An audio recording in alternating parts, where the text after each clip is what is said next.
ಸುರೇಶ್ ಅವರಿಗೆ ಮೊದಲೇ ಬಾರಿ ಏನು ಭೇಟಿ ಮಾಡ್ತಿಲ್ಲ. ಬೆಂಗಳೂರಲ್ಲಿ ನಾನು ಕ್ವಾರ್ಟರ್ಸಲ್ಲಿ ಇದ್ರೆ ಅವ್ರು ಬರ್ತಾರೆ, ಅವ್ರು ಯಾವಾಗನ ಇಲ್ಲಿದ್ರೆ ಅವ್ರ ಮನೆಗೆ ಬಂದು ಭೇಟಿ ಮಾಡೋದು ನಾವು ಇಬ್ಬರದು ಸಹಜ. ತಿಂಗಳಿಗೆ 4 ಸತಿ ಭೇಟಿ ಮಾಡ್ತೀವಿ ನಾವು. ಎಷ್ಟು? ತಿಂಗಳಿಗೆ 4 ಸತಿ. ನೀವು ನೋಡಿರ್ಬೋದು ಭಾಳ ಸತಿ. ಅವ್ರು ನನ್ನ ಫೋನ್ ಮಾಡ್ತಾರೆ, ಅವ್ರು ಕ್ವಾರ್ಟರ್ಸಲ್ಲಿ ಇದ್ರೆ ಕ್ವಾರ್ಟರ್ಸ್ಗೆ ಬರ್ತಾರೆ, ಇಲ್ಲ ನಾನು ಇವ್ರ ಮನೇಲಿದ್ರೆ ನಾನು ಬರ್ತೀನಿ. ಅದು ಮಾಮೂಲಿ. ನಮ್ದು ಇಬ್ಬರು ಸ್ನೇಹಿತ ಇವತ್ತಿಂದ ಇಲ್ಲ, ಭಾಳ ವರ್ಷದಿಂದ ಇರೋದು ನಾವು. ಏನು ಚರ್ಚೆ ಇಲ್ಲ ಸರ್, ನಾವು ಇಬ್ಬರು ಸ್ನೇಹಿತರು.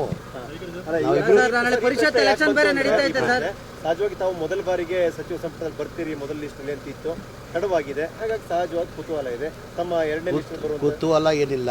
ನಾನು ಪದೇ ಅವಾಗ ಹೇಳ್ತಾನೆ ಇರ್ತೀನಿ, ನಮ್ಮ ಪಕ್ಷ ಹೈಕಮಾಂಡ್ ಏನು ನಿರ್ಧಾರ ಮಾಡಿದಾಗ ಅದಕ್ಕೆ ಬದ್ಧ ಅಂತ. ಫಸ್ಟ್ ಲಿಸ್ಟಲ್ಲಿ ಮಾಡ್ತಾರಂತ ನಿರೀಕ್ಷೆ ಇಟ್ಕೊಂಡಿದೆ, ಸೆಕೆಂಡ್ ಲಿಸ್ಟಲ್ಲೂ ಮಾಡ್ತೀನಿ ಅಂತ ನಿರೀಕ್ಷೆ ಇಟ್ಕೊಂಡಿದ್ದೀನಿ. ಮಾಡಿಲ್ಲ ಅಂದರೂ ನನಗೇನು ಸಮಸ್ಯೆ ಇಲ್ಲ, ತೊಂದರೆ. ಏನಕ್ಕೆ ಪ್ರೊಟೆಸ್ಟ್ ನಾನು ಅಭಿಮಾನಿಗಳು ಮಾಡ್ತಾರೆ, ನಾನು ಮಾಡ್ತಾಯಿದ್ದೀನಿ. ಈಗ ನಾನು ಕೇಳ್ತಾ ಇದ್ದೀನಿ, ನಾನು ಮಂತ್ರಿ ಮಾಡಿ ಅಂತ ಮಾಧ್ಯಮದಲ್ಲಿ ಕೇಳ್ತಾ ಇದ್ದೀನಿ.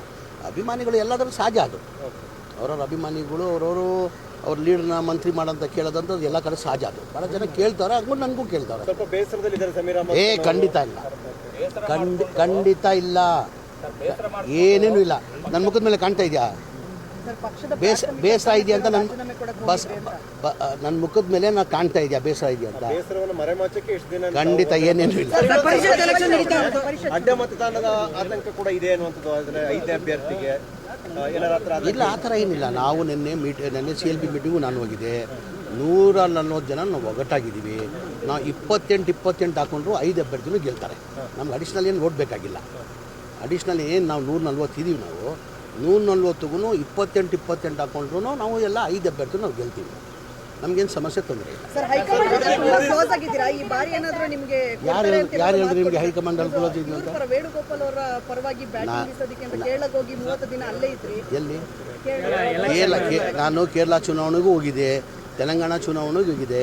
ಪಕ್ಷ ನನಗೆ ಏನೇನು ಜವಾಬ್ದಾರಿ ಕೊಟ್ಟಿದೆ ಆ ಜವಾಬ್ದಾರಿನ ನಾನು ನಿಭಾಯಿಸ್ಕೊಂಡು ಬಂದಿದ್ದೀನಿ. ಮುಂದೇನು ಪಕ್ಷ ಏನು ಜವಾಬ್ದಾರಿ ಕೊಡ್ತಾರೆ ಅದು ನಿಭಾಯಿಸ್ತೀನಿ. ಅಗತ್ಯನೇ ಇಲ್ಲಲ್ಲ ನಮಗೆ. ನಾವು ಹೇಳ್ದಿಲ್ಲ 28 ಹಾಕೊಂಡ್ರು ನಾವು 5 ಜನನು ನಾವು ಗೆಲ್ತೀವಿ. ಬೇಕಾಗಿಲ್ಲ, 28 ಗಿದ್ರೆ ಸಾಕು. ಟೌನ್ಶಿಪ್ ವಿಚಾರದಲ್ಲಿ ಸಾಕಷ್ಟು ಜಟಾಪಟಿ ನಡೆದಿದೆ. ಕುಮಾರಸ್ವಾಮಿ ಅವರು ಸರ್ಕಾರದ ವಿರುದ್ಧ ಈಗ ಟೌನ್ಶಿಪ್ ಮಾಡಬೇಕಂತ ಶುರು ಮಾಡಿದೆ, ಚಾಲನೆ ಕೊಟ್ಟಿದ್ದೆ ಕುಮಾರಸ್ವಾಮಿ ಅವರು. ತಮಗೆಲ್ಲ ಗೊತ್ತಿದೆ. 2006ರಲ್ಲಿ ಅವಾಗಲೂ ನಾನು ಮಂತ್ರಿ ಆಗಿದ್ದೆ. ಇದು ಚಾಲನೆ ಕೊಟ್ಟಿದ್ಯಾರು? ಕುಮಾರಸ್ವಾಮಿ ತಾನೆ. ಈ ಟೌನ್ಶಿಪ್ ಆಗಬೇಕು ಬಿಡ್ದಿಲ್ಲ ಅಂತ ಶುರು ಮಾಡಿದ್ದು ಚಾಲನೆ ಕೊಟ್ಟಿದ್ದೆ ಕುಮಾರಸ್ವಾಮಿ ಅವರು. ಅವ್ರ ಟೈಮಲ್ಲೇ ತಾನೆ 2000 ಮಾಡ್ತಾ ಇದ್ದಾರೆ ಸರ್. ಈ ವಿರೋಧ ಅಂದರೆ ಅವ್ರು ಸಹಿಸ್ಕೊಳ್ಳೋಕ್ಕಾಗ್ತಾಯಿಲ್ಲ. ಒಳ್ಳೆ ಕೆಲಸ ಆಗ್ತಾಯಿದೆ, ಸಹಿಸ್ಕೊಳ್ಳೋಕ್ಕಾಗ್ತಾಯಿಲ್ಲ. ರೈತರಿಗೆ ಅನುಕೂಲ ಆಗಿಬಿಡ್ತಾರೆ, ರೈತರೆಲ್ಲ ಶ್ರೀಮಂತರಾಗ್ಬಿಡ್ತಾರೆ. ಅವ್ರಿಗೇನು ರೈತರಾಗೇ ಇರಬೇಕು, ಶ್ರೀಮಂತರಾಗಬಾರ್ದಂತ. ಈಗ ಟೌನ್ಶಿಪ್ ಆದರೆ ಏನಾಗ್ತದೆ? ಲ್ಯಾಂಡ್ ವ್ಯಾಲ್ಯೂ ಜಾಸ್ತಿ ಆಗ್ತದೆ, ಲ್ಯಾಂಡ್ ವ್ಯಾಲ್ಯೂ ಬರ್ತದೆ. ಅವ್ರ ಲೆಕ್ಕಾಚಾರ ಏನಂದರೆ ರೈತರಾಗೇ ಇರಬೇಕು, ಬಡವರಾಗೇ ಇರಬೇಕು, ಅವ್ರು ಶ್ರೀಮಂತರಾಗಬಾರ್ದು.